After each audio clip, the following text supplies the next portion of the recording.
ukipenda kwa wengi sana wanaita TBT leo, yani Throwback Thursday. Watu wakiwa wanakumbuka kidogo zamani. Sasa hivi kidogo sana Alhamisi watu wanapiga picha za zamani, wanakumbushia na matukio mbalimbali. Lakini karibu sana Viwanjani, siku ambayo ina vitu vingi sana tumekuandalia. Uchambuzi mwingi sana utaweza kuupata katika siku hii hapa ya leo. Mimi ninakukaribisha, naitwa Saidi Salib Msumi. Instagram unipata kupitia van_Msumi. Machache kati ya mengi ambayo tutayagusia ni mwendelezo wa michuano ya CRDB Bank Federation Cup, Young Africans akitoa kauli ya kibabe kwamba haachwi mtu, na sasa ni kuelekea hatua ya 16 bora baada ya kuitandika Coastal Union wanamangushi Wagosi Wakaya kutokea barabara ya 11 jijini Tanga, kichapo cha mabao 3-1, na sasa wamekwenda kukamilisha timu 16 ambazo zimefuzu kuelekea hatua ya 16 bora. Lakini hatua ya 16 bora leo michezo mitatu inaanza kupigwa, ambapo JKT Tanzania atakuwa dimbani, bila kusahau mechi nyingine tamu ya kuweza kuitazama ni timu mbili za championship kuweza kuondoka katika hatua hii ya 16 bora. Ni Mbeya City au kikosi cha Mtibwa Sugar, wanatamtam mabingwa ligi kuu mara 2 mfululizo 99 na mwaka 2000 ligi kuu Tanzania bara. Lakini bila kusahau mchezo mwingine Singida Black Stars wakimenyana dhidi ya KMC, pia timu ya kutokea NBC itaondoka leo hii kuelekea katika hatua ya robo finali. Tutakwenda kuangazia haya, lakini bila kusahau CAF wakiombwa kuja kukagua uwanja Benjamin Mkapa, atakaye na aje katika Benjamin Mkapa kwa sababu uwanja uko vizuri. Ukiachana na hayo, Dodoma Jiji wanajiandaa na mchezo wa kesho dhidi ya wekundu wa Msimbazi Simba utakaochezwa katika dimba la KMC Complex jijini Dar es Salaam. Ukiachana na hayo, tutaangazia pia tathmini pana ya timu kuelekea ligi kuu ya NBC kusalia ama mwendelezo wao. Na leo tunawaangazia mabingwa wa kombe la Muungano mwaka 90. Hawa sio mwingine ni Pamba Jiji Football Club, wanakawe kama wana TP Lindanda chini ya Fred Felix Katareia Majeshi Baba Isaya Minziro na mwenendo wao ndani ya ligi kuu ya NBC. Lakini ukiachana na hayo, katika joto la Afrika ni uchaguzi wa CAF hapo jana ukimpatia muhula wa pili rais wa sasa wa CAF Dr. Patrice Motsepe mwenye umri wa miaka 63 nafasi ya kuongoza tena miaka 4 mpaka 2029. Wallace Karia akipata nafasi ya kuingia katika kamati tendaji ya CAF. Kauli mbalimbali zikiweza kuzungumzwa.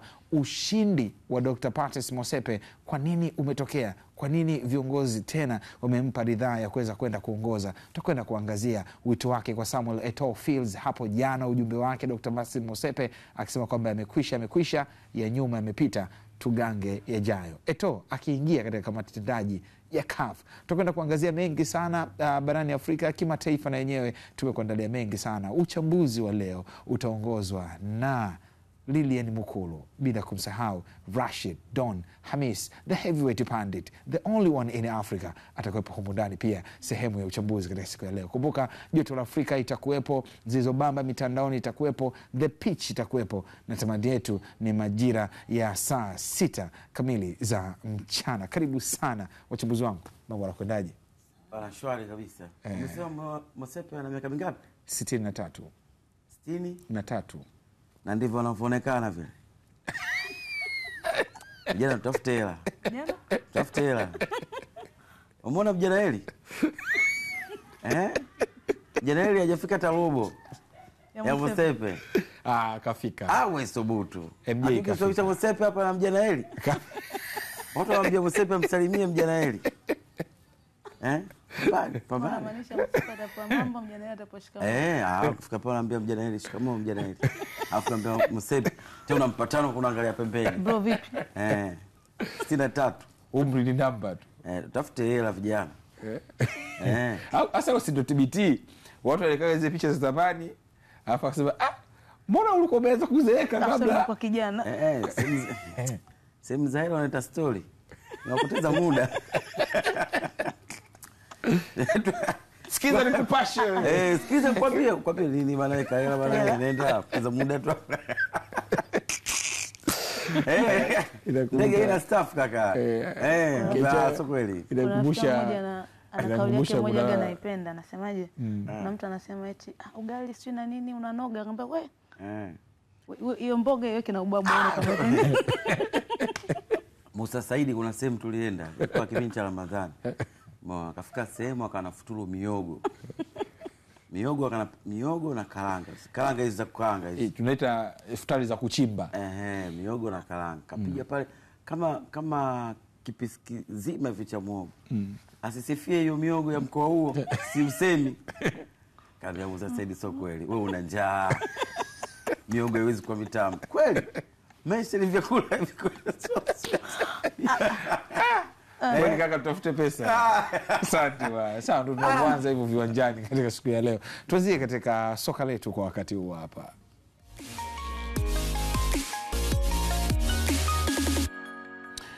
Tuanzie katika michuano ya CRDB Bank Federation Cup msimu 2024-2025 ambapo mchezo wa mwisho hatua ya 32 bora ulichezwa jana katika uwanja wa KMC Complex Mwenge jijini Dar es Salaam kwa kukutanisha mabingwa watetezi wa michuano hiyo, klabu ya soka Young Africans dhidi ya Coastal Union na Mangushi kutokea jijini Tanga, barabara ya 11. Mchezo huo ambao ulimalizika kwa Young Africans kuchomoza na ushindi wa mabao 3-1.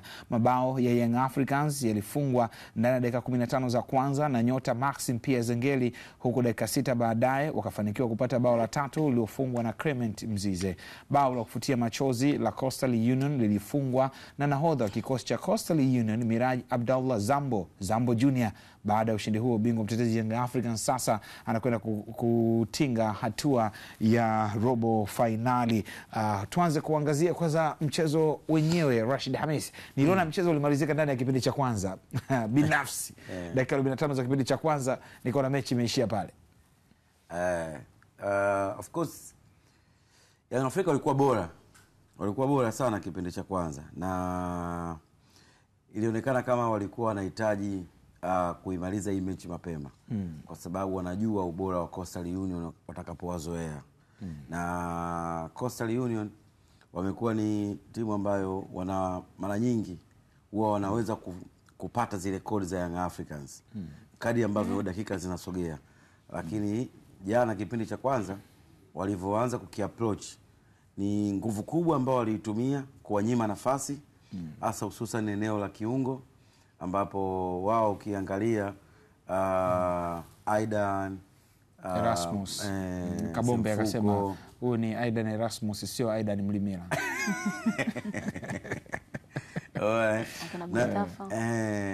Gustavo Viva, umeelewa?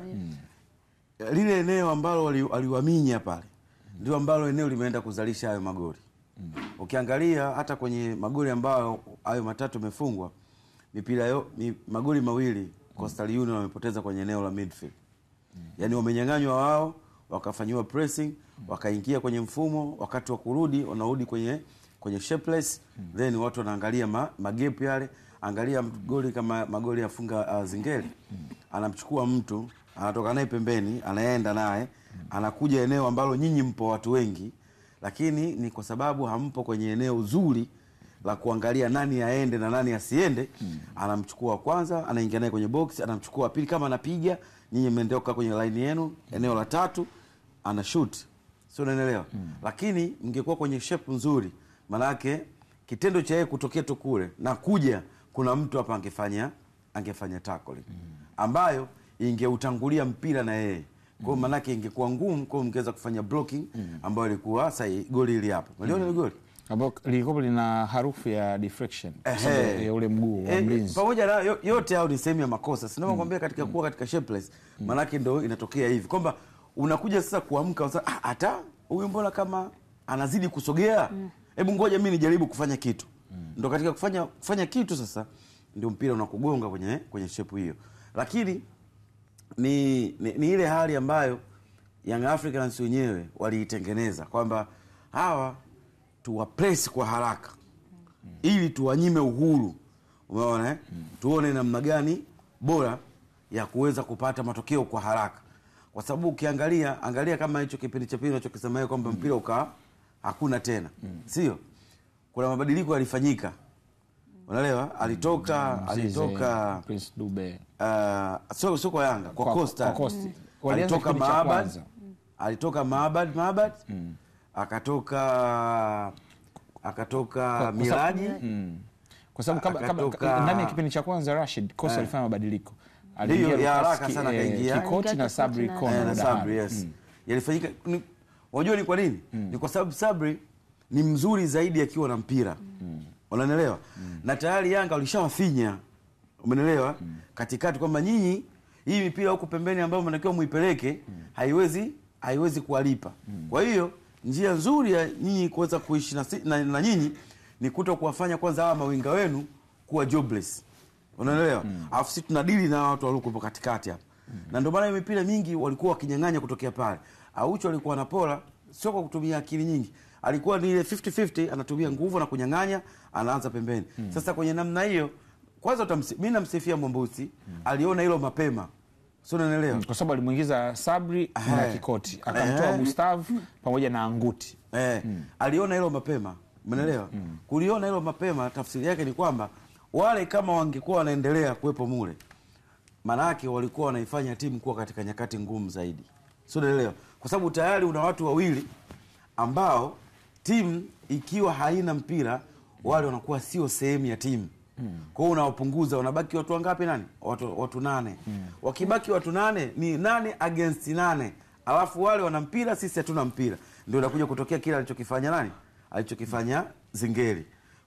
La pili pia, unaelewa, inatokea the same, unaelewa. Kwa hiyo unakuta kuna muda timu inashindwa kuproduce kilichokuwa bora, ni kwa sababu yale maono ya kwanza, yani ile game plan ya kwanza ikienda ikaharibika dakika za mwanzo kabisa, mwalimu unalazimika kufanya mabadiliko, lakini kwenye hayo mabadiliko unakuwa unaenda kuriski, kwa sababu game plan ya kwanza ndio kitu ambacho ulikifanyia mazoezi kwa muda mrefu zaidi, tofauti na namna ambavyo utakuja kufanya mabadiliko.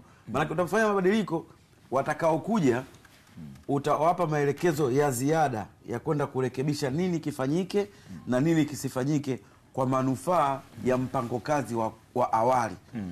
Hiki ndicho ambacho wanaenda kukivuna, lakini so far nitawasifia Young Africans kwa sababu pia tuliwapa matokeo kabla hajacheza mechi, na mechi ikawa nzuri kwao kwa kipindi cha kwanza.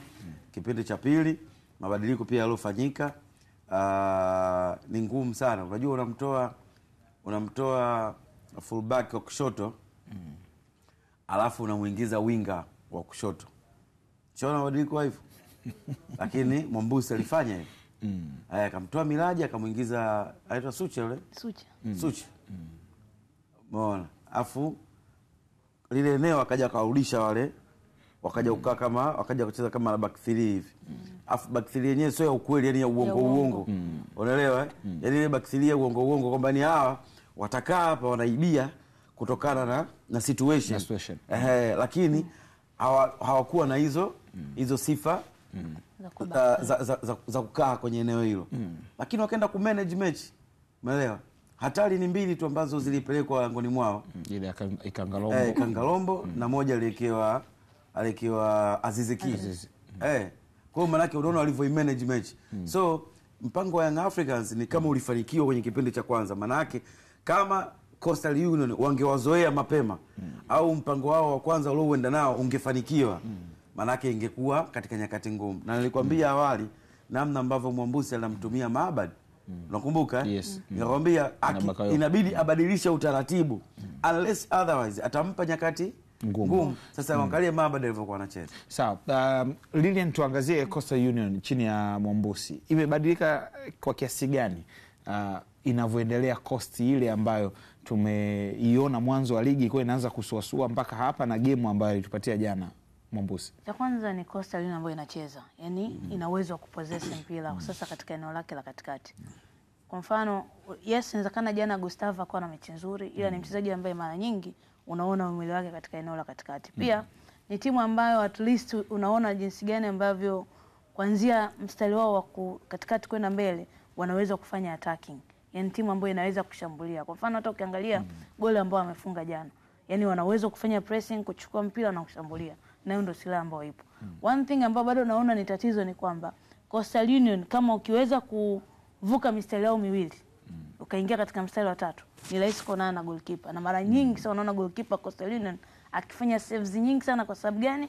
Kumekuwa na either miscommunication katika wale mabeki wawili wakati kwamba wanatengeneza nafasi kubwa sana, na pia kumekuwa na poor defending. Ndio maana unaona kabisa kwamba anapokonya mpira hata kama akiwa na namba kubwa wanashindwa kufanya zile sifa zote za ulinzi, na badala yake wanaweza kushambuliwa kwa haraka sana. Maana ukitazama katika mechi zao za hivi karibuni wameruhusu takriban magoli 8 in different competition katika mechi takriban 4. Kwa hiyo unaona kabisa kwamba ni timu ambayo yes inacheza, ila kurudi kwenye kudefense, kurudi kwenye kukaba, sehemu ambayo inasaidia zaidi ni kwamba kunakuwa na mistakes ambazo zikiendelea zinakuja kuadhibu. Mfano hata katika mechi ya jana, angalia mpira ulipoanzia goli la kwanza la Max Zengeli. Walikuwa kwenye rest defense. Yaani kwamba wao ndo wanamiliki mpira, wao ndo wanaanzisha mashambulizi. Then mtu anapokea mpira bila kucheck shoulder. Wanasema siku zote unapokea mpira, angalia nyuma yako. Je, kuna adui anakufuata? Mtu aangalie kama kuna mtu anamfuata. By the way, anatokea Halida Ucho, anafanya pressing nzuri, anaondoka na mpira. Anafanya stepping ya kwanza, anampa mtu mpira, anampa Max Zengeli. Kulikuwa zaidi ya lundo wachezaji takriban 9, wana quantitative superiority, yani quantitative, ila quality ndio kitu ambacho kilikuwa kina wagharimu. Unajua mechi ya jana kuna wachezaji ambao binafsi naona cost inawamiss. Cha kwanza mtu kama Mukrim Isa ambaye sasa ameenda Dodoma Jiji kwa sababu mchezaji wao hakuwa mchezaji wao. Sasa unammiss vipi mtu wao? Naiona mwanzo wa msimu walivyokuwa wanaanza Mukrim, Ernest Malonga ambaye amerudi Singida Black Stars, lakini wachezaji wawili Abdallah Hassan pamoja na Triple G Gelson Gerard Gwalala Grayson. Yani naiona ni watu ambao walikopo wanaongeza kitu ndani ya timu. Nadhani hawa wawili wana majeraha. Sijawaona muda mrefu. Gwalala na majeraha. Na Abdallah Hassan. Sijawaona muda mrefu sana. Sawa. Yanga wanaenda kupambana na Songea United hatua ya 16 bora. Muonyeshaje? Muonyeshaje? Mfanyaje? Yanga wanaenda kucheza na Songea United.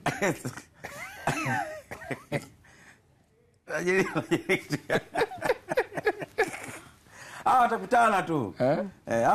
Wanaruka hivi. Watakutana tu kaka. Sipati tabu. Nafikiri mechi ilikuwa jana kwa Yanga Afrika. Na mimi nilipenda kitu kimoja. Unajua mara nyingi watu wengi hawapendi kutoa credit kwa hizi timu ambazo hawazipendi. Umeona? Lakini mimi magoli yote yalofungwa jana, mechi ya jana, goli la Miraji lile goli linafungwa na timu kubwa tu kaka.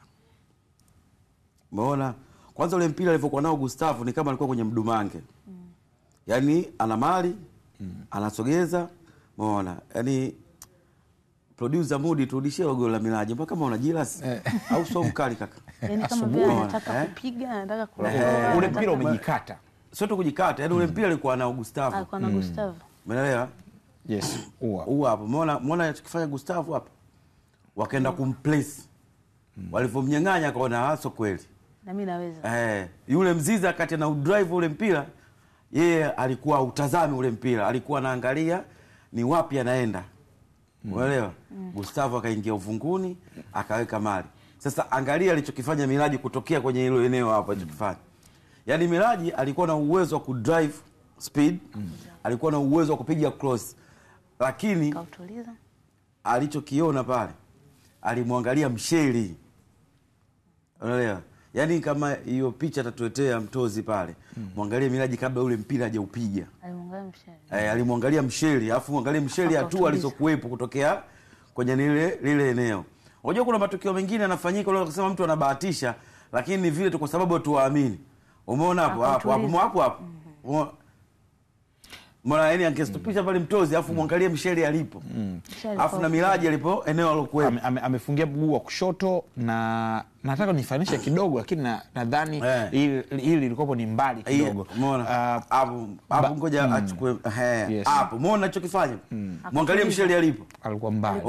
Umeona Miraji alipomwangalia Msheli. Kwa sababu akamwona Msheli yuko far post. Na muda ule Msheli alikuwa anaamini timu inaondoka. Yupo far post. Kwa hiyo chokifanya Miraji aliukanyaga ule mpira afu akausogeza kwenye position ya kupiga. Yaani kitu cha kusogeza kwenye position ya kupiga kwa sababu alikuwa anajua anafanya nini 100%. Sawa. Lile goli nilikuwa nataka kufanisha na bao aliofunga Giovanni Van Bronckhorst World Cup 2010 Afrika Kusini. Ndio maana nisema alikuwa mbali, lakini naye alipiga kwa mguu wa kushoto vile vile ukajikata. Ila another thing, unajua kitu kingine ambacho inawezekana. Unataka mbona kama Gustavo na Mzizi wamecheza timu moja ya vijana. Gustavo na Mzizi wamecheza timu moja ya vijana. Ndio. Wakati wa under 20. Inawezekana pia wanajuana. Kujuana kwa sababu ya nini? Ya kufanya makosa. Ile kwenda ku sio fanya pressing mtu akawini mpira kwa mpira kwa so Gustavo. Mpira kwa Gustavo. Wakaenda kumpress wakamnyang'anya. Mzizi wakati ananyang'anya ule mpira hakumtazama Gustavo. Mzizi alikuwa anaangalia position anapoelekea. Ndio maana Gustavo akaingia ufunguni akachukua ule mpira kirahisi. Lakini kama Mzizi angemtazama ule mpira, elewa yake ni kwamba Gustavo asingeuchukua ule mpira. Elewa yake kwamba Gustavo Lukombi anamfahamu Mzizi, kwa hiyo maana akaweza kuiwin. Hiyo moment haina mahusiano. Hiyo moment haina mahusiano. Haina mahusiano. Sawa, hiyo ilikuwa ni mechi ya jana kati ya Young Africans dhidi ya Coastal Union, na hivyo Coastal Union wanaondoka katika michuano ya CRDB Bank Federation Cup. Vipi? Hujawasifia Coastal kutoka? Coastal kuwasifia kutoka? Mwaka wengine wanasema bwana nyinyi kutoka sawa. Au walikuwa wanalalamika Coastal. Basi. Yaani sawa bwana, huyo Rashid bwana anamchokoza hapa.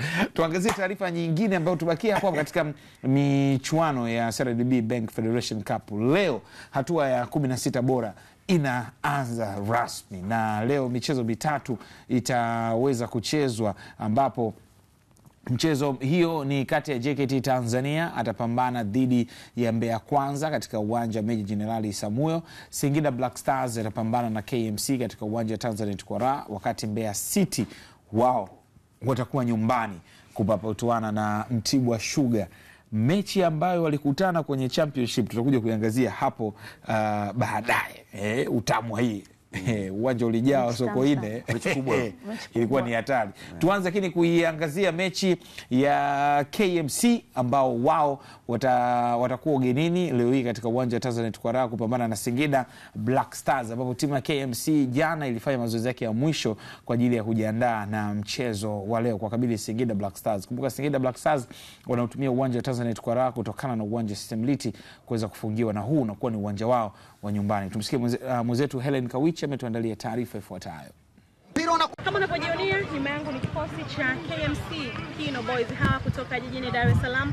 Wapo katika maandalizi kuelekea katika mchezo wa CRDB Federation Cup, ambapo hapo kesho katika dimba hili la Tanzanite Kwaraa watamenyana vikali dhidi ya Singida Black Stars, na tunapata nafasi ya kuzungumza na ofisa habari wa klabu hii ya KMC Halidi Chukuchuku kutueleza kuhusiana na maandalizi yote kuelekea mchezo wa kesho. Kwanza tunamshukuru Mungu, kikosi kimefika salama katika mji wa Babati katika mkoa huu wa Manyara, na kikubwa zaidi ambacho kimetuleta hapa mkoa wa Manyara Black Stars, mchezo wa CRDB Federation Cup.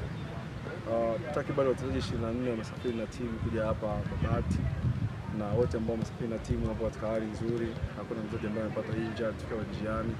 Lakini leo hii tunafanya mazoezi ya mwisho kama unavyoona kinachoendelea pale nyuma, na kesho tutakuja katika dimba hili kwa ajili ya mchezo wetu.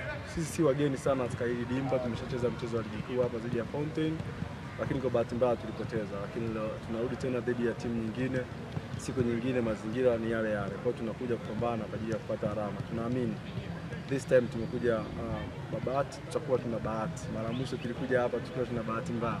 Tunaamini this time tumekuja na bahati na tutapata matokeo katika mji huu wa Babati inshallah. Tunakutana na Singida Black Stars ambao kimsingi kwenye ligi kuu msimu huu tumekutana nao mara mbili. Wametufunga mchezo wa kwanza, tumewafunga mchezo wa pili. Huu ni mchezo wa tatu ambao utaamua hatma ya nani anakwenda kwenye hatua ya robo finali. Mtu ambaye atashinda katika mchezo wa kesho maana yake ndio atakuwa ameshinda kwenye mchezo ya jumla katika michezo mitatu ambayo tumekutana dhidi ya Singida Black Stars msimu huu. Kwa hiyo sisi kama KMC Football Club kila kitu kiko vizuri, vijana wako vizuri, wako na hali nzuri. Tunasubiri kuona kesho namna gani ambavyo wataamka, lakini tumekuja hapa tukiwa tuna malengo ya kufuzu kwenda kwenye hatua inayofuata. Dakika 90 ndizo zitakazoamua ni nani ambaye atasonga mbele katika michuano hii ya CRDB Federation Cup, ambapo Singida Black Stars itakuwa nyumbani katika dimba hili la Tanzanite Kwaraa kuikabili KMC Kino Boys. Mimi ni Helen Kawiche, Azam Sports. Helen Kawiche akitokea Manyara. Mliambiana na Alili? na Kawiche. Siona kama pundamilia. Au si wanyama? Nyama wakali. Haujielewa. Lilian,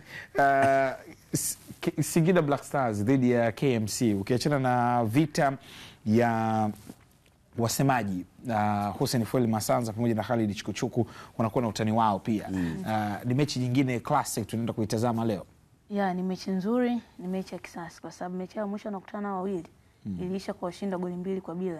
KMC wakaondoka na ushindi katika NBC Premier League. Sasa hivi wanakutana katika CRDB Federation Cup. One thing ambayo naiona katika mechi hii, cha kwanza, ukiangalia Singida ni moja ya timu ambayo eneo lao la ushambuliaji ni bora kuliko kwangu mimi kwa hizi timu za kuanzia nafasi ya 3 kushuka chini. Ukiniuliza timu ambayo ina safu bora ya ushambuliaji nitakwambia Singida. Kwa nini? Wale washambuliaji wake wawili licha ya kwamba wanapishana, angalia idadi ya magoli ambayo wanafunga. Soa pamoja na Rupia. Wachezaji ambao wameweza kuonyesha kwamba they can score, wanafanya ile jukumu mama la washambuliaji, na ni moja ya timu ambayo inatengeneza nafasi nyingi. Shida ya Singida ambayo naiona ni kwamba jinsi gani ambavyo wanaweza kujilinda na kufungwa. Yaani Singida inaweza kashinda mechi ila nyuma, eneo lao la nyuma ina mabeki wazuri sana, mtu kama Tra, ila sasa hivi unaona na in and out nyingi, sio mchezaji ambaye anategemewa.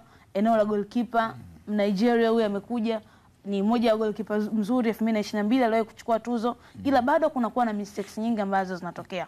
Anakutana na KMC ambayo bado na yenyewe ina shida katika eneo lao la ulinzi. Mabeki wake wakati ni sehemu ambayo kuna space kubwa sana ambayo ipo. One thing ambayo nimeona at least sasa hivi Kaliongala ameweza kutuonyesha kwa ukubwa wake ni kwamba anawaamini sasa wakongwe. Kwa mfano this time around unamwona Dante kikosini, kuna wakati unahitaji ile experience ya Kongo kulingana na jinsi wachezaji wako wanavyocheza. Sawa, hapo jinsi ambavyo wachezaji wanavyocheza. Tuwasikize kwa pia na Singida Black Stars ambao wao wanaamini kwamba mchezo huu wao ni wanapaswa kupata ushindi. Matumaini yao ni kupata ushindi ili hadi kusonga hatua ya 16 bora. Tumsikie msemaji wa kikosi hicho Hussein Fueli Masanza pamoja na Edward Charles Manyama. Sisi tunatazamia kila mechi ambayo tunacheza kwenye kombe la shirikisho la CRDB ni kama mechi ya fainali, kwa sababu aina ya mashindano haya ukifungwa umetoka. Tangu mechi ya kwanza mpaka mechi ya mwisho. Na tunaenda kucheza na mpinzani mgumu KMC. Rekodi yetu ya mwisho tulicheza nao mchezo wa ligi kule Dar es Salaam, wakatufunga goli 2-0 katika uwanja wao pale Mwenge. Kwa hiyo wanakuja wana confidence kwamba tumeshacheza na Singida, tunawajua, tunajua tunacheza nao vipi. Tunaamini wanakuja hivyo, lakini hii ni Singida Black Stars.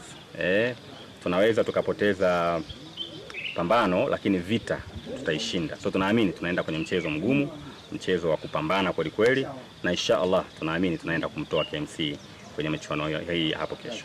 No, itakuwa tough.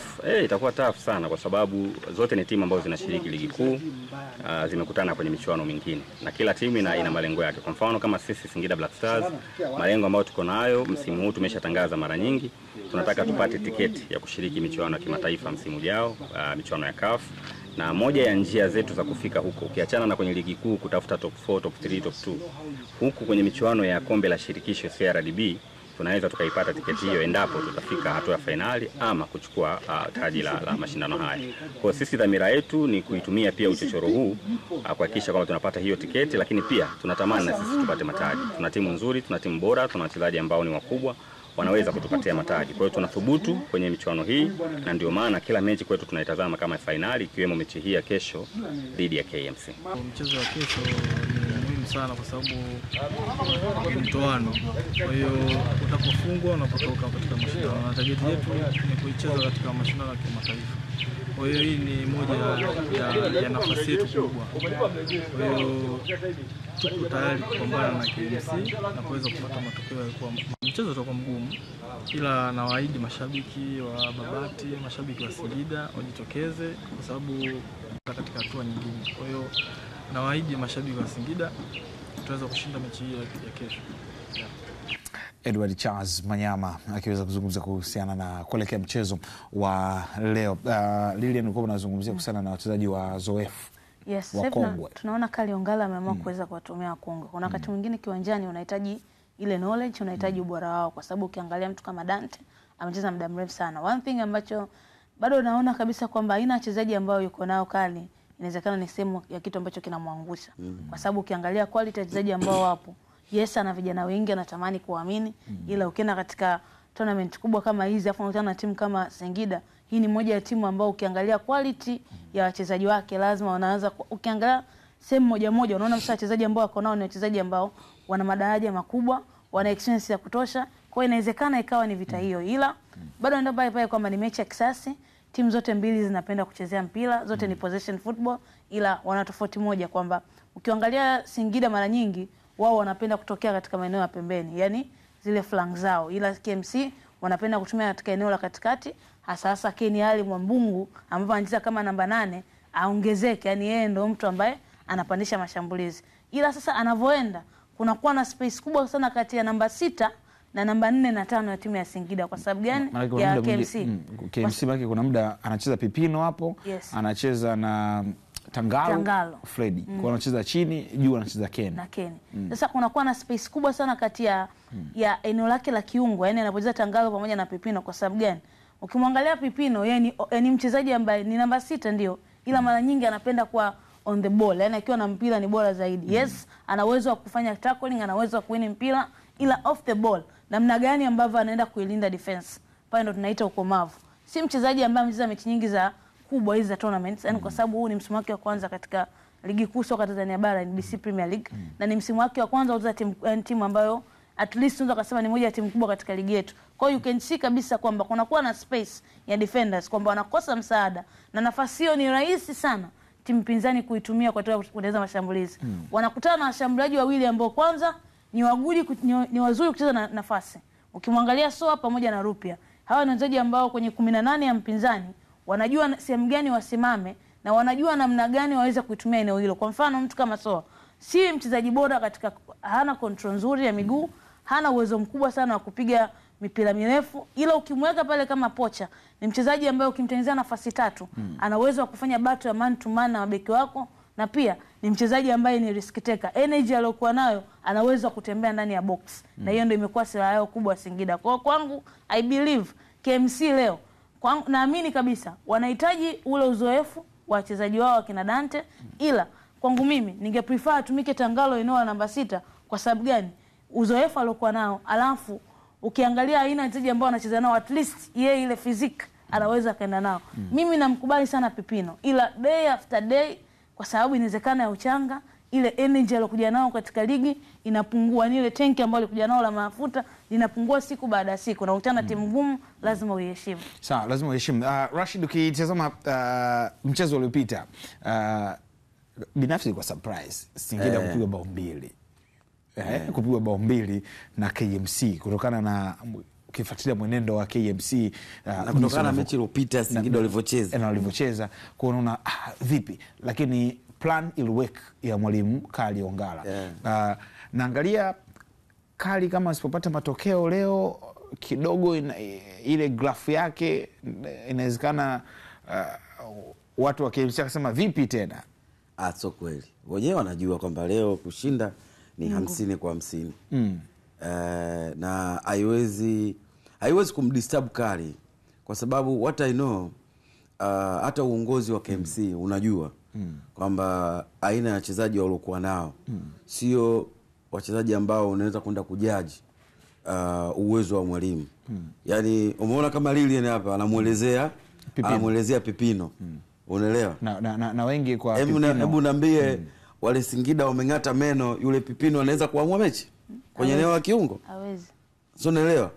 Yani unaona ni kwamba yani huyo ni option ya kwanza ambayo mwalimu hata kama atenda atakuwa down kwenye eneo hilo.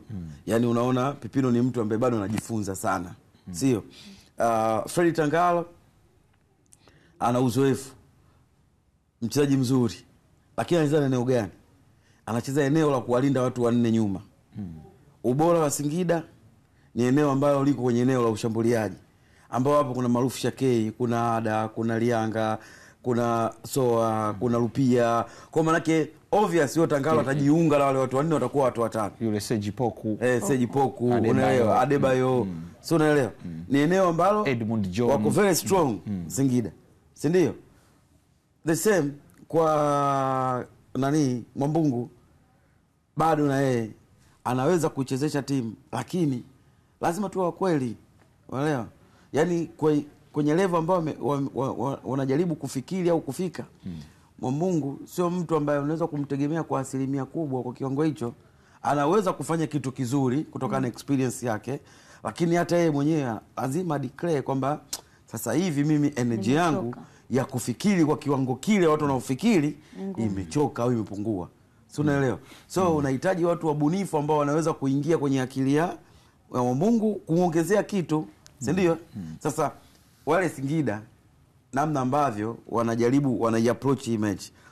Nimemsikiza Masanza kaongea vizuri. Na kwenye hili Masanza anaweza nikamuunga mkono.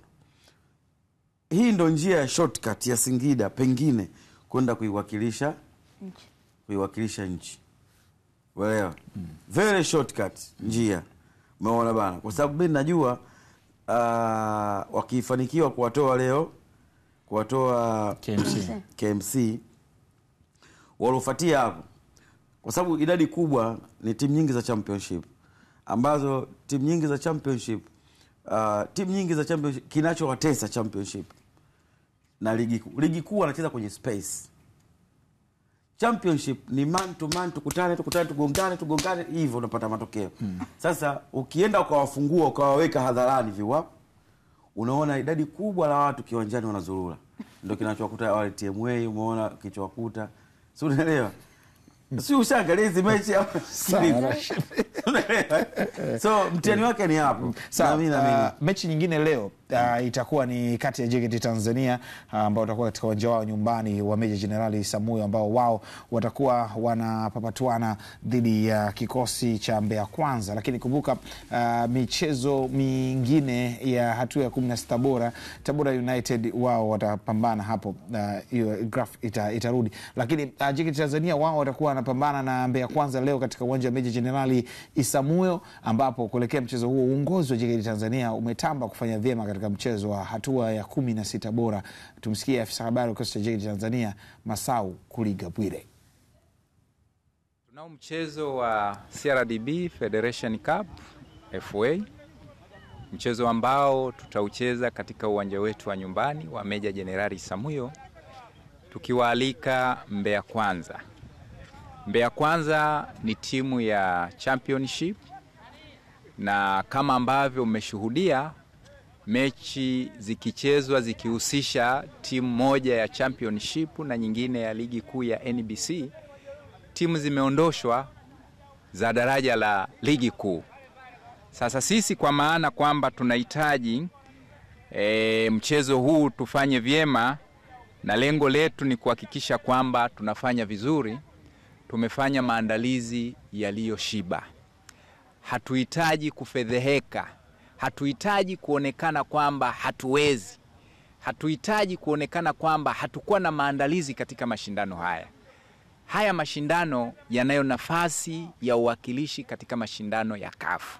Na lengo letu, kilio chetu, dhamira yetu ni kuhakikisha kwamba siku moja wa Tanzania waishuhudie JKT Tanzania ikicheza mashindano ya CAF. Tuko vizuri na tumejipanga, tumejiandaa kwa ajili ya kuhakikisha kwamba tunafika mbali katika mashindano haya ya FA.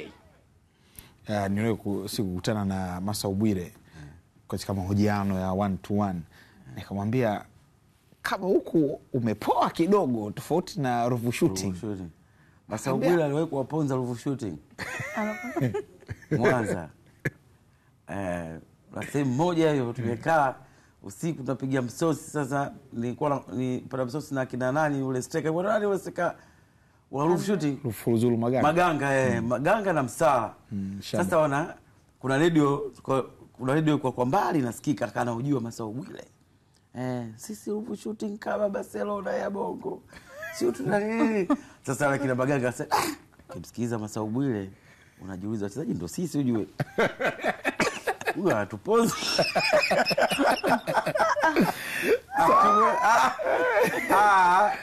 Ichelewa kwani?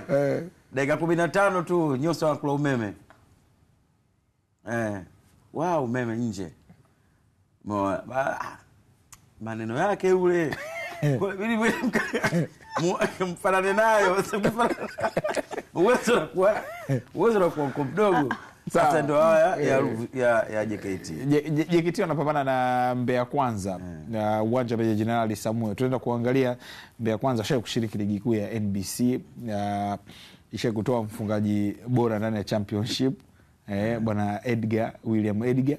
Ana bahati yule kia timu ya championship anakuwa top scorer yeye. Mtu kwanza top scorer yeye. Ken Gold top scorer yeye. Lakini bado wanahangaika. Maana wale Mbeya Kwanza walikuja papo akavuma afu akapotea na upepo vu. Umeona? Msimu wa mwaka jana wakajitahidi wacheze playoff lakini kashindikana. Wakafungwa na Biashara au Mwenda wewe. Unakumbuka? Lakini leo wanapambana na JKT. Ni mlima mkubwa sana kwao. Of course wanaweza kwenda kuonyesha ushindani kwa kiasi fulani, lakini mimi binafsi siwapi nafasi kubwa ya kuweza kupata matokeo. Lakini kuna jambo la kujifunza. Mechi iliyopita JKT walipocheza pale dhidi ya Biashara 2-1 ile mechi JKT alikuwa na bahati, hakustahili kushinda ile mechi. Lakini makosa yale wakiyafanya leo dhidi ya Mbeya Kwanza wanaweza kuadhibiwa. Yaani yale ni makosa ambayo Mbeya Kwanza hawawezi kuyafanya. Ni kweli Mbeya Kwanza wanaswaumu, lakini hawana swaumu yao sio kali kama ya Biashara. Kuna namna ambavyo Ahmad Ali na timu yake waangalie namna ya kuminimize makosa ili kuweza kutengeneza mazingira mazuri ya kushinda mechi. Sawa, hiyo ni mechi kati ya JKT Tanzania dhidi ya Mbeya Kwanza, lakini shughuli nyingine ambayo itamulikwa leo hii itamulikwa katika uwanja wa Sokoine jijini Mbeya, ambapo Mbeya City baada ya kuondosha Azam Football Club katika hatua ya 32 bora watakuwa wanapambana na Mtibwa Sugar wana Tamtam kutokea Manungu Turiani. Kumbuka Mtibwa Sugar wamefuzu kuelekea hatua hii hapa ya 16 bora baada ya kuondoa Town Stars kwa kichapo cha mabao 5-3, mchezo ambao ulikuwa na sitofahamu kama hivi unaweza kusema. Maana Mtibwa alianza kuongoza bao moja, walipewa zawadi wale watoto. Walipewa zawadi. Zawadi ya nini? Magoli matatu. Ya magoli matatu. Sababu dakika mwishoni Mtibwa aliamka. Kwa sababu si ndio walianza kufunga wao. Walifunga goli la kwanza, walianza Mtibwa. Alianza lainzini, wakasawazisha. Wakafunga goli la kwanza, la pili, la tatu. Wakaona kumbe Mtibwa akafunga la pili. Ikawa 2-2. Wale wakaja wakachomoa 2-1, wakachomoa 2-2, wakapiga la tatu. Ndio Mtibwa akachomoa la tatu.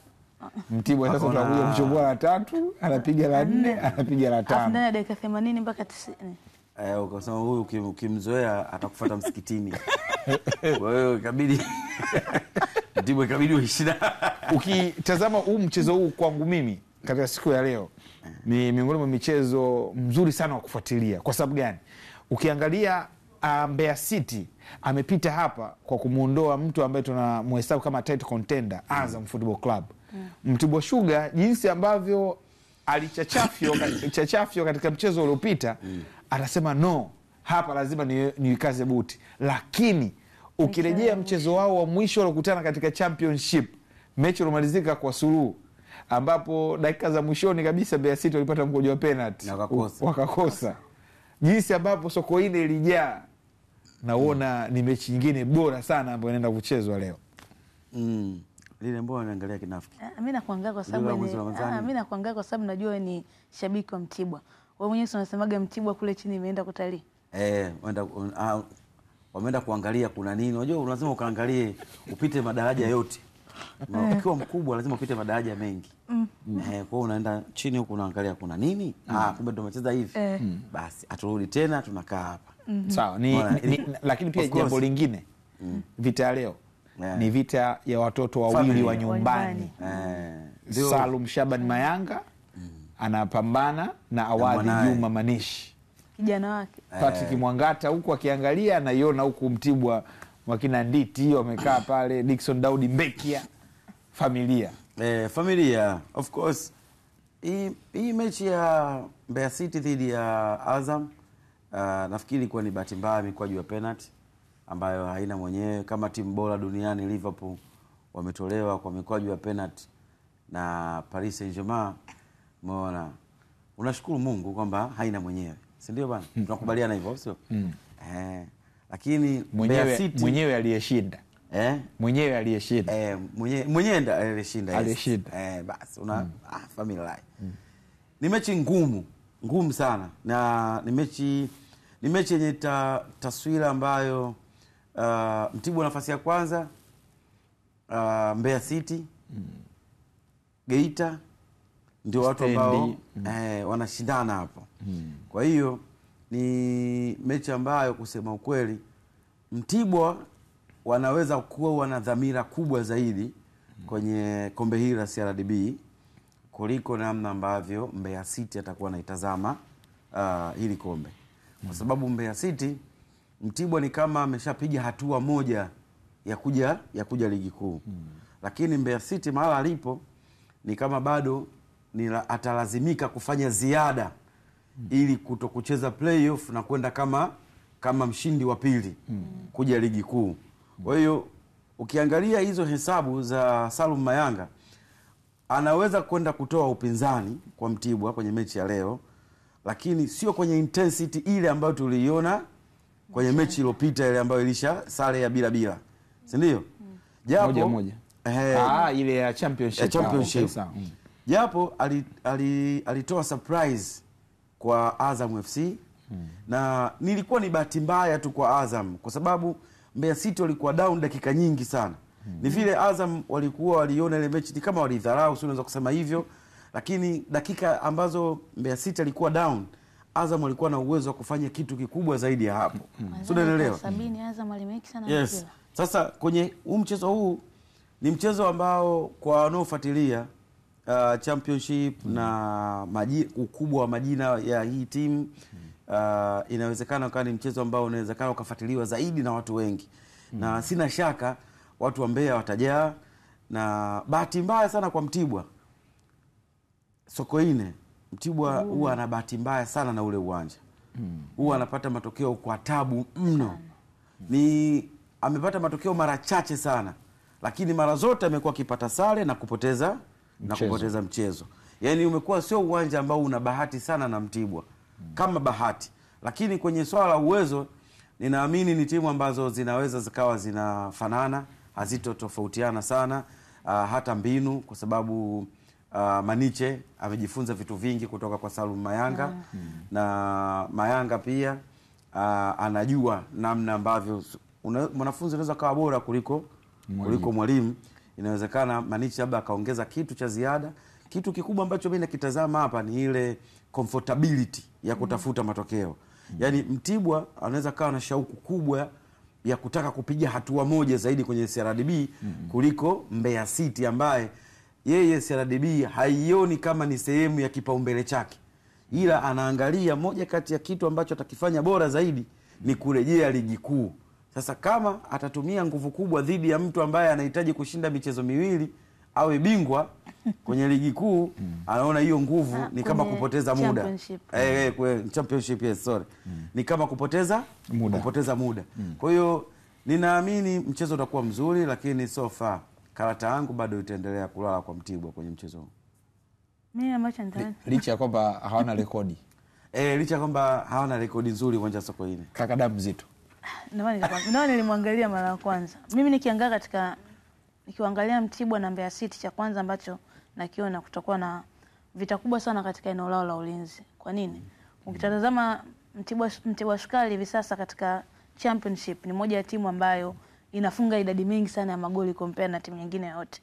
Yaani ni timu ambayo ikikutana na timu ambayo inawaruhusu kucheza vizuri, inawaruhusu kutengeneza nafasi, wana uwezo wa kuskoa mtu kama Raizin. Cha kwanza, yes, achana tu hat-trick. Faida yake moja, anafunga kwa mguu wa kulia, anafunga kwa mguu wa kushoto, na ni mzuri katika mipira ya juu. Na kitu kingine ambacho nakiona kwa Mbeya City, ukompea na michezo ambayo walicheza dhidi ya Azam, wana ukuta ambao haukupi nafasi wewe kujiuliza mara mbili. Yaani wale mabeki wake wakati wawili.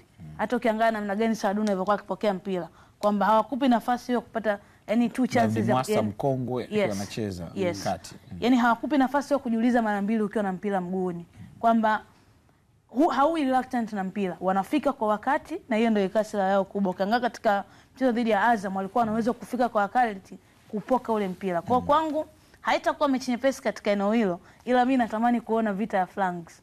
Mtibwa fullback zake wanapenda kupanda, na ukiangalia Mbeya City mafullback wake wanapenda pia kupanda. Kwa nani ambaye anaenda kumsubiri mwenzie, kwamba nani atakubali kuwa kuwa second team kiwanjani, nani atakayekubali kwamba mimi sitapanda zaidi ya mwingine. Kwa hiyo kwangu ni mechi nzuri kuitazama, na ni mechi ambayo I believe itakuwa ni vita ya mwalimu na mwanafunzi. Alizungumza kitu kimoja kwamba wakati mwingine inawezekana mwanafunzi akawa bora kuliko mwalimu. Kuna kisa cha Marcelo Bielsa na Pep Guardiola. Marcelo Bielsa ndo alimnoa Pep Guardiola, ila tangu amnoe kila ukikutana Pep Guardiola anajipigia kwa Marcelo Bielsa. Inategemea sana fundisha timu gani. Sasa tuna Salum Mayanga.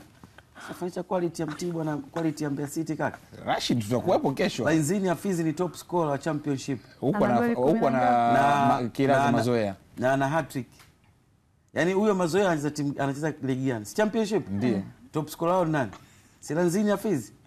Na huko kwenye CRDB Lainzini ana hat-trick. Ana hat-trick hat-trick. Alipiga hat-trick, ndio mchezaji wa pili kupiga hat-trick kwa mashindano ya CRDB mwaka huu. Benongasa wa kwanza, wa pili Lainzini. Na yupo kaka. Afu unasema ni hat-trick. Alafu mbali ni hat-trick ya kichwa na miguu. Mtibwa alishakuwa bingwa wa kombe hili. 3-2. Yaani sio tu dhidi ya Singida United ambayo haipo kombe hili. Kombe ya City ana mengi ya kujifunza kutoka kwa Mtibwa, au sio? Damu nzito. Michezo mingine ambayo itachezwa katika hatua hii ya 16 bora ni kama hii hapa ifuatayo. Ukiachana michezo mitatu ambayo inachezwa leo, michezo mingine ambayo itachezwa katika hatua ya 16 bora bado haijapangiwa tarehe. Tabora United watapambana na Kagera Sugar na Super Nkurukumbi. Mashujaa Football Club dhidi ya Pamba Jiji. Hapa timu mbili za ligi kuu ya NBC zitaondoshwa.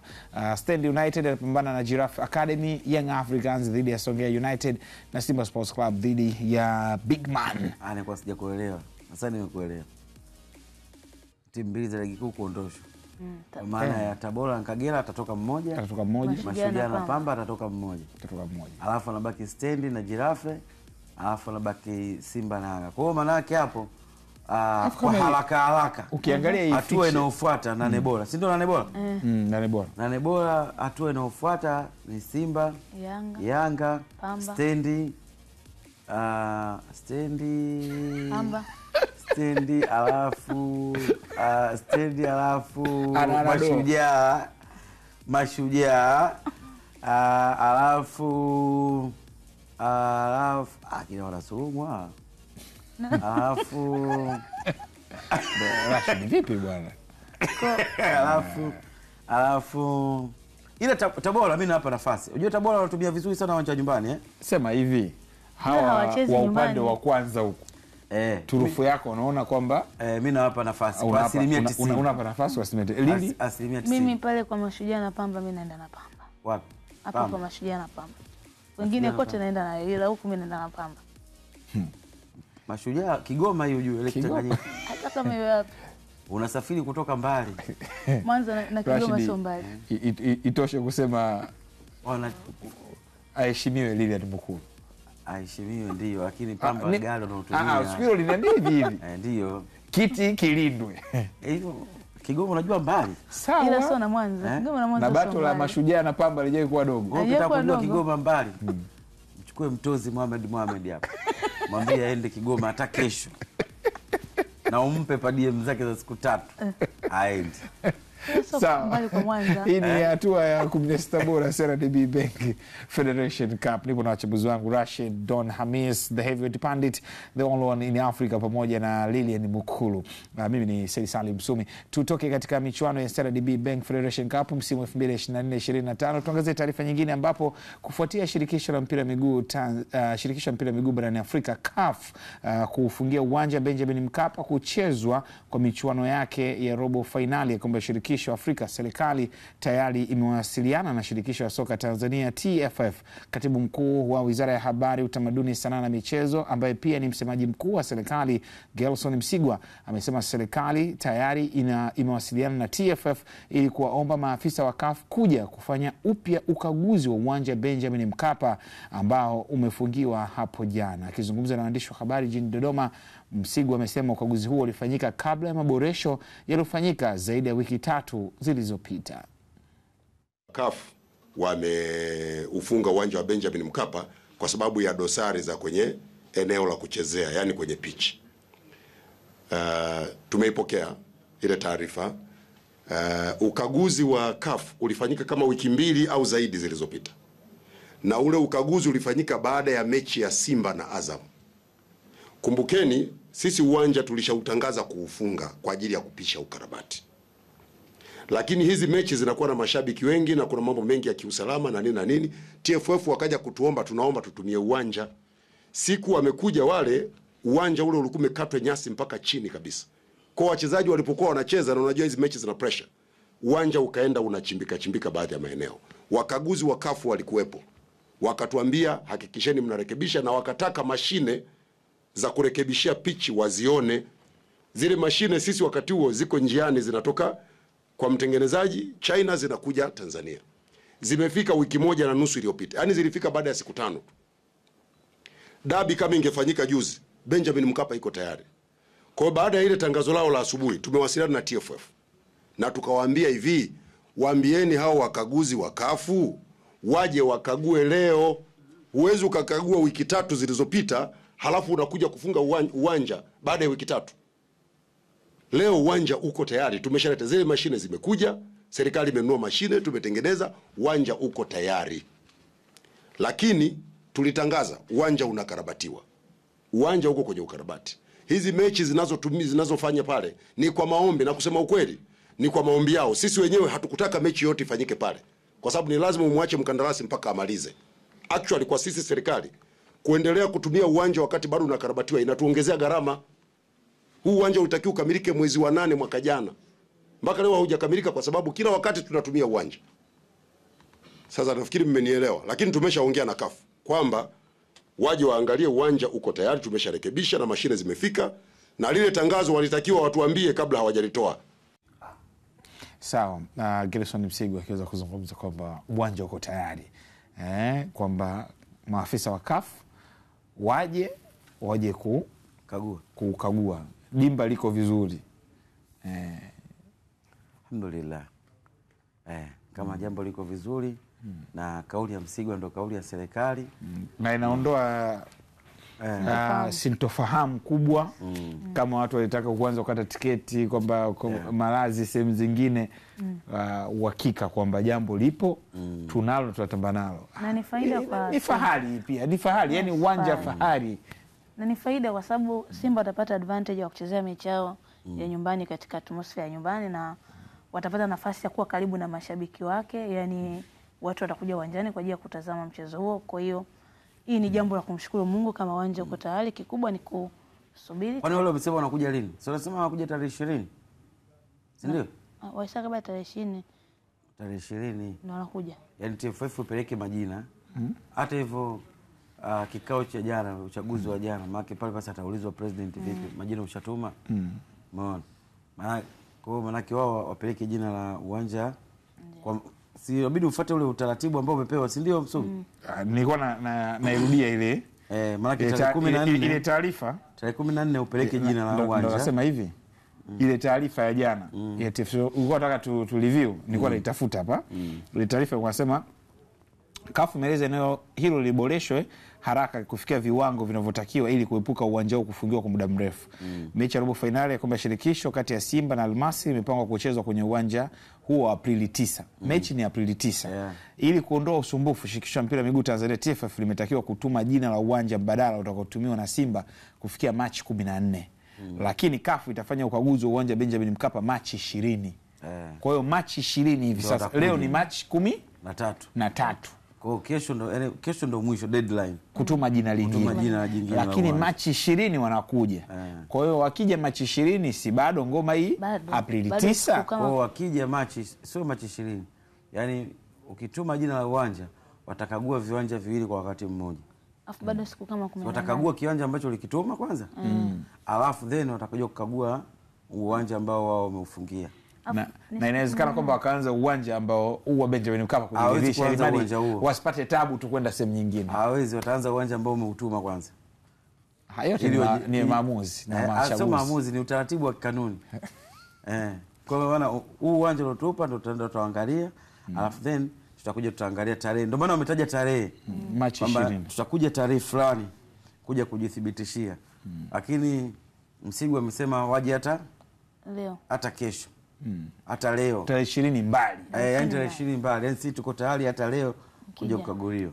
Yaani hapa ile kujiamini kwa maana kama vile ukisha Rashid unaenda kwenye mtihani unajua kabisa hapa mimi niko vizuri. Hapa nondo zote lolote lije.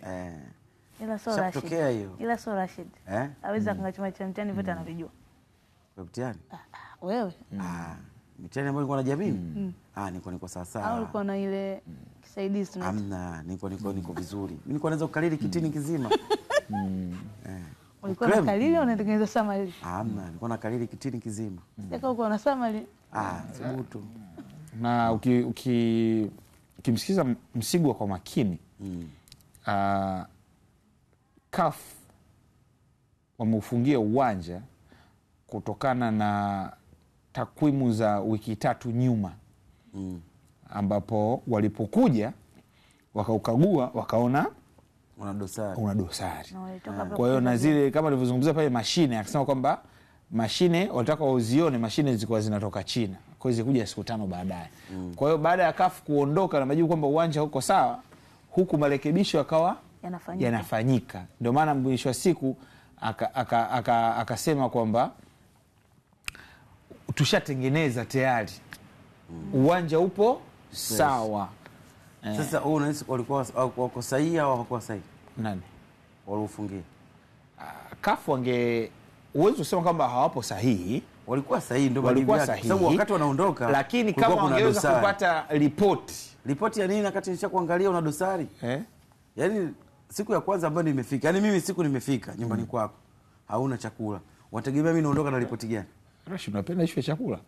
Ndio, maakul vitu vya maana hivyo kaka. Umeona? Yaani mimi nikija nyumbani kwako nikategemea labda kuna vitu nitapata, sijavipata, nikaenda zangu kwa Lili. Wategemea Lili nitamwambia nini? Hautovipata kwa Lili. Kwa sababu Lili nitamwambia bado nimeenda kwa Msumi, nimenyimwa maji, nimenyimwa chakula, Msumi mchoyo. Msumi mchoyo. Kumbe maskini ya Mungu pengine siku maji alikatika. Unaelewa? Kwa nilivyoondoka maji akawa ametoka. Sawa. Unaelewa? Kwa hivyo kwa Msumi naandalia siendi tena kwa Msumi, labda ije itokee siyo nini. Unaelewa? Ndio kilichotokea wakati wao wanakuja, kulikuwa kuna hizo dosari. Na bahati nzuri yeye amekubali kwamba hizo mashine zilikuja siku 5 baada. Kwa maana yake walikuwa wako sahihi kufungia. Lakini uzuri wetu ni kwamba sisi kurudi sasa wao ndio wanapanga. Sawa. Wao ndio wanapanga twende kama vile ambavyo wanaona bodi ya ligi wakivifungia hivi viwanja. So wamevifungia hivyo viwanja vingapi? 3? 4. Kwenye kwenda kukagua wapangii waje lini. Yaani ni wao ratiba yao ndio wanapanga twende lini. Sawa. Kwa hiyo tunasubiri Machi 20 ukoje kukagua, kwa sababu uzuri uwanja uko sawa kabisa. Sasa hivi tuelekee katika ligi kuu ya NBC ambapo kikosi cha Dodoma Jiji tayari kimewasili jijini Dar es Salaam kujiandaa na mchezo dhidi ya Simba Sports Club hapo kesho kwenye uwanja wa KMC Complex Mwenge jijini Dar es Salaam. Dodoma Jiji kupitia kwa ofisa habari wake Moses Mpunga amesema wapo tayari kuikabili mnyama mkali Simba Sports Club kesho KMC Complex. Hali ya kikosi ni nzuri sana. Tunamshukuru Mwenyezi Mungu. Asilimia kubwa ya wachezaji wamesafiri na timu na tuko nao Dar es Salaam. Wana hali nzuri isipokuwa Cletus Eba ambaye alipata majeraha toka mzunguko wa kwanza, pamoja na Disan Galiwango ambaye yeye alipata majeraha kwenye mchezo wetu dhidi ya Tabora. Lakini the rest of the players wako well and good. Tulikuwa tunamkosa Onyango kwenye baadhi ya michezo, naye pia amesafiri na kikosi, kwa maana kwamba ameshakaa vizuri na ameanza mazoezi. Lakini wachezaji wengine wote wako sawa na tunaamini watakwenda kuwa msaada kwenye mchezo wetu dhidi ya Simba. Mchezo dhidi ya Simba ni mchezo mgumu, lakini pia ni mchezo muhimu. Tunazihitaji alama 3 kutoka kwa Simba, na inawezekana kwa sababu tunashiriki kwenye ligi moja, hivyo hatuna sababu ya kutopata alama 3 kwenye mchezo huo. Na Dodoma Jiji ni miongoni mwa vilabu ambavyo tumekuwa tukijinasibu kwamba hakuna timu yoyote ambayo tunaihofia kwenye ligi, na kama tungekuwa tunahofia basi tusingekuwa tuna safiri na kuleta timu uwanjani. Lakini as long as tumekuja, maana yake hatuhofii chochote. Tumejiandaa kwa ajili ya mchezo mzuri, tumejiandaa kwa ajili ya matokeo mazuri, na tunaamini tutafanya vizuri. Ni mchezo mgumu, lakini ni mchezo mwepesi pia kama tutajiandaa vizuri. Jambo lingine zuri ni kwamba mchezaji wetu Apollo Otieno ameitwa kwenye kikosi cha taifa cha Kenya. Sisi kama Dodoma Jiji tumepokea official letter kutokea kwao wakimuomba kwa ajili ya michuano ya kimataifa hapo katikati, na hiyo ni sehemu nzuri kwetu kama timu. Tunaona kuna sehemu tuna grow. Kikosi cha Kenya ambacho kimeita wamemuona mchezaji kutoka kwenye timu yetu Apollo, na hivyo sisi kama timu baada ya mchezo wa Simba tutamruhusu kwenda kujiunga na kikosi cha timu ya taifa ya Kenya, na tunamtakia kila laheri, akaonyeshe yale ambayo amekuwa akionyesha Dodoma Jiji mpaka timu ya taifa akaamua kumuita. Moses Mpunga akiweza kuzungumzia kuhusiana na mchezo wa kesho, lakini pia taarifa njema kwa kikosi hicho kwa ajili ya mchezaji wao Apollo Otieno kuitwa na mwalimu Benny McCarthy kwenye kikosi cha timu ya Kenya Harambee Stars. Tuanze kuangazia Dodoma Jiji, mechi yao dhidi ya Simba, uwanja wa Jamhuri, walikubali kichapo cha 1-0. Mechi ambayo tension game, lakini Jamhuri sio KMC Complex. Rashid, of course ni ukirudisha hiyo kumbukumbu ni kama Dodoma walinyang'anywa haki, kwa sababu mpaka leo naamini ile haikuwa penalty. Nakumbuka mimi hapa sikulazimishi lile wala msuri, mimi hapa naamini ile haikuwa penalty, kwamba alianza kugusa mpira. Mpaka leo naamini hivyo, na wapo ambao wanaamini kwamba okay, basi kama haikuwa hivyo basi tulitoe bila. Hamnaga, mpira hauko hivyo. Yaani goli moja linawapa watu spirit, goli moja linaweza kwa demoralize team nzima. So Dodoma Jiji wamepata muda wa kucheza mechi kadhaa, wamejiweka fiti. Ni mechi ambayo ni mechi ngumu, wanakabiliana na mechi ngumu sana. Kwa sababu ili Simba matumaini yake ya kuendelea kuwa bingwa, ya kupata ubingwa msimu huu yaendelee kuwepo, ni lazima awafunge hawa Dodoma Jiji. Na bahati mbaya sana kwa Dodoma Jiji, kama ilivyokuwa kwa Mtibwa na Sokoine, ni mbaya zaidi pia kwa Dodoma Jiji na Dar es Salaam. Yaani Dar es Salaam, Dodoma Jiji huwa anateseka sana. Sikumbuki mara mwisho Dodoma Jiji kashinda lini hapa dhidi ya hawa wakubwa akicheza nao. hajawahi. Umeelewa? Hajawahi. Unaelewa? Kwa hiyo utaona ni mechi ambayo Meki kama anahitaji kutengeneza hiyo rekodi mpya, aje kuitengeneza hiyo rekodi mpya. Lakini ni mechi ngumu sana kwa Dodoma Jiji, na bado Simba atakuwa ni timu ambayo inapewa nafasi kubwa kushinda huu mchezo, japo sio kwa urahisi kwa mazingira hayo, lakini ninaamini maandalizi aliyoyapata Meki, hizi mechi kadhaa alizocheza hapo kabla ya kukutana na Simba. Simba mechi kadhaa ambazo pia nao wameshacheza hapa, kuikabili Dodoma Jiji, manake utayari upo.